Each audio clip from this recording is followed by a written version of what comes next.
প্রিয় শিক্ষার্থী বন্ধুরা এবং সকল ভিউয়ার্সদের এমবি পাঠশালা চ্যানেলে স্বাগত। আশা করি তোমরা সকলে ভালো আছো। হেডিংটি দেখে বুঝতে পারছো যে আজকের বিষয়টি কতটা গুরুত্বপূর্ণ। এই বিষয়টি কিন্তু পরীক্ষায় অবশ্যই এসে থাকে, তাই তোমাদেরকে রিকোয়েস্ট স্কিপ না করে মন দিয়ে ভিডিওটি শেষ পর্যন্ত দেখবে। তোমাদের ভালো লাগলো কিনা সেটাও তোমরা আমাকে কমেন্টে জানাবে। আর আজকের ভিডিওটি বিশেষ করে ষষ্ঠ, সপ্তম, অষ্টম এবং নবম শ্রেণীর জন্য কিন্তু প্রযোজ্য। কিন্তু তোমরা প্রত্যেকেই দেখো বিষয়টি, কারণ দেখলে তোমরা অনেক কিছু বুঝতেও পারবে, জানতেও পারবে। আজ তোমাদের জন্য নিয়ে এসেছি বাংলা রচনা যুদ্ধ নয় শান্তি চাই। সূচনা। সভ্যতার উষালগ্নে মানুষ নিজেদের অস্তিত্ব রক্ষার তাগিদে প্রকৃতির বিরুদ্ধে যুদ্ধ ঘোষণা করেছিল। সেই লড়াইয়ে মানুষ জয়লাভ করে আজ বিশ্ব সভ্যতা গৌরবের শিখরে আরোহণ করেছে।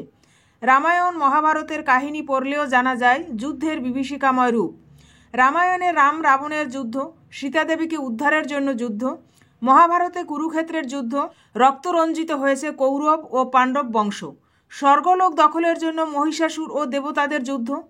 এ তো গেল পুরাণের যুদ্ধ, কিন্তু আজও বিশ্বের সর্বত্র শোনা যায় যুদ্ধের দামামা বাজার শব্দ। এখন যুদ্ধ হয় অস্তিত্ব রক্ষার জন্য নয়, প্রতিহিংসা, প্রতিশোধ এবং ঔপনিবেশিক সাম্রাজ্য দখলের জন্য। মানুষ এবং সভ্যতাকে ধ্বংস করার উন্মত্ততায় যুদ্ধের আয়োজন বিশ্ব শান্তি বিনষ্ট করে, উন্নয়নের গতিধারাকে করেছে স্তিমিত। বিগত শতাব্দীতে যুদ্ধ। বিগত শতাব্দীর যুদ্ধের কথা বলতে গেলে ইতিহাস থেকে জানা যায় বিগত ৫,৫০০ বছরের মধ্যে যুদ্ধ হয়েছে প্রায় তার ৩ গুণ। প্রাণ হারিয়েছে প্রায় ৫০০ কোটি মানুষের। রাজ্য জয়ের নেশায় মেতে মানুষ ধ্বংস ডেকে এনেছে। মুঘল আমল, সুলতানি আমলের যুদ্ধ ইতিহাসে স্মরণীয়। আমাদের আজও স্মরণে আছে চেঙ্গিস খা, তৈমুর লংয়ের কথা। পুরু আলেকজান্ডারের বীরত্বের কাহিনী আমরা আজও ভুলিনি।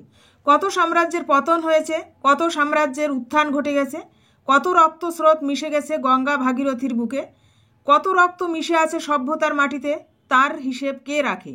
প্রথম বিশ্বযুদ্ধের ভয়াবহ ক্ষত শুকাতে না শুকাতেই বিশ্ববাসী সম্মুখীন হয়েছিল আরেকটি ভয়াবহ দ্বিতীয় বিশ্বযুদ্ধের। তারপরে বহু ছোট বড় যুদ্ধের সম্মুখীন হয়েছে বিশ্বের বিভিন্ন দেশ। বিংশ শতাব্দীতে সংঘটিত রাশিয়া ইউক্রেন যুদ্ধের মাধ্যমে বিশ্ববাসী আশঙ্কা করছে তৃতীয় বিশ্বযুদ্ধের ভয়াবহ ধ্বংসলীলার। যুদ্ধের কারণ: লোভ, হিংসা, প্রতিহিংসা, ধর্মান্ধতা, রাজনৈতিক স্বার্থপরতা, মানব চরিত্রের পাশবিক উন্মত্ততা মানুষকে ধাবিত করে যুদ্ধের নৃশংস খেলার দিকে। বিজ্ঞানের অগ্রগতির ফলে বিশ্ব এখন মানুষের হাতের মুঠোয়।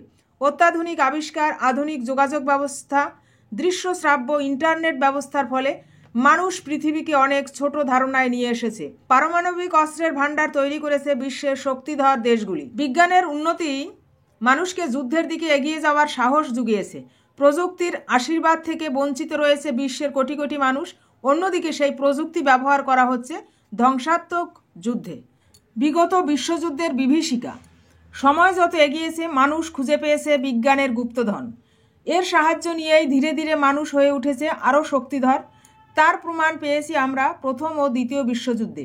বিংশ শতাব্দীতে আমরা তারই গন্ধ পাচ্ছি রাশিয়া ইউক্রেনের ক্ষমতা প্রমাণের মাধ্যমে।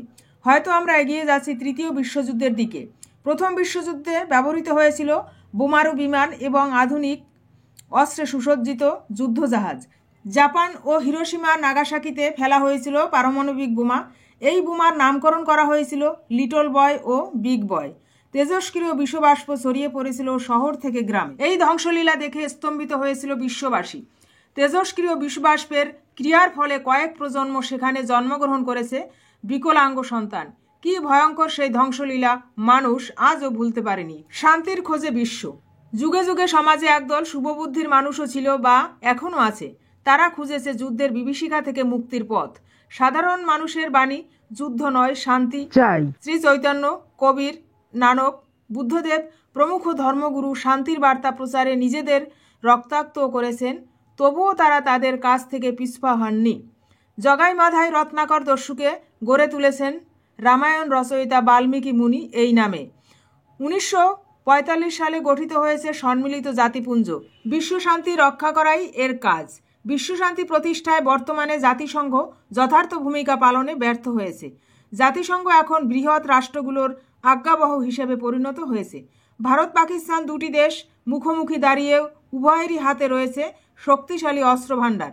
অন্যদিকে জাতিসংঘের সক্রিয় উপস্থিতি সত্ত্বেও রাশিয়া ইউক্রেন মেতে উঠেছে মৃত্যুর ধ্বংসলীলায়। বর্তমান বিশ্ব ও শান্তিকামী মানুষ। যুগে যুগে চলে এসেছে দুর্বলের উপর সবলের আক্রমণ ও অত্যাচার। মানুষ কিংবা পশু সকল ক্ষেত্রে সুযোগ পেলেই দুর্বলকে আক্রমণ করে সবল, এবং শক্তির ভারসাম্য বজায় রাখতে গিয়ে চলেছে ঠান্ডা লড়াই। মাঝে মাঝে এই ছোট রাজ্যের সঙ্গে যুদ্ধ বেঁধে যায়, আর এই যুদ্ধে ক্ষতিগ্রস্ত হয় সাধারণ মানুষই সবচেয়ে বেশি। যুদ্ধরত দেশপ্রেমিক প্রাণ বিসর্জন দেয় দেশ রক্ষার্থে। তাই এই যুদ্ধ বন্ধের জন্য তৃতীয় বিশ্বের উন্নয়নশীল দেশগুলির কণ্ঠ থেকে উচ্চারিত হয়, আর যুদ্ধ নয়, শান্তি চাই। যুদ্ধের কুফল।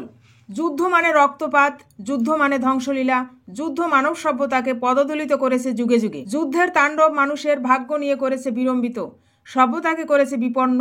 হিরোশিমা নাগাসাকি আজও বিশ্ব বিবেককে বিচলিত করে। যুদ্ধের কারণে কত মানুষ যে অকাল মৃত্যুবরণ করেছে তার হিসেব নেই। কত স্বামী হারিয়েছে তার প্রিয়তমাকে, কত স্ত্রী হারিয়েছে তার প্রাণপ্রিয় স্বামী, আর কত মা হারিয়েছে তার প্রাণপ্রিয় সন্তানকে। বিশ্বের উন্নয়নের ধারাকে কাঙ্ক্ষিত মাত্রায় পৌঁছতে দেয়নি এই যুদ্ধ। কত সম্পদ নষ্ট হয়েছে, কত অর্থ ব্যয় হয়েছে, তা দিয়ে সভ্যতা স্বর্ণ সভ্যতায় পরিণত করা যেত। যুদ্ধ মানুষের মধ্যে, দেশে দেশে, জাতিতে জাতিতে হিংসা ও অবিশ্বাস সৃষ্টি করে অরাজকতা। উপসংহার। সৃষ্টিকর্তা মানব জাতিকে সৃষ্টি করেছেন বুদ্ধি, জ্ঞান, মান এবং হুঁশ দিয়ে। সেই মান এবং হুঁশ হারিয়ে ফেলে সংকীর্ণ মানসিকতার বশবর্তী হয়ে মানুষ আত্মধ্বংসের যজ্ঞে লিপ্ত হয়েছে যুগে যুগে। সৃষ্টিকর্তার শ্রেষ্ঠতম সৃষ্টি হিসেবে মানুষের উদ্দেশ্য হওয়া উচিত শুধুমাত্র মানুষের জন্য কল্যাণকর সৃষ্টি, যা মানব সভ্যতার মঙ্গল হবে। বন্ধুরা, যুদ্ধ নয়, শান্তি চাই ভিডিওটি এখানেই শেষ হলো। ভিডিওটি যদি তোমাদের ভালো লাগে অবশ্যই তোমরা লাইক করো, কমেন্ট এবং শেয়ার করো, এবং যারা চ্যানেলে নতুন বা প্রথম দেখছো তাদেরকে বলছি তোমরা চ্যানেলটি সাবস্ক্রাইব করে নাও, এবং এই ধরনের রচনার ভিডিও আরও তোমরা দেখতে চাইলে এই ভিডিও ডেসক্রিপশন ফলো করবে, সেখানে রচনা শেখার প্লেলিস্ট লিঙ্ক থাকবে। সেখানে গেলে তোমরা বিভিন্ন বিষয়ের উপরে রচনা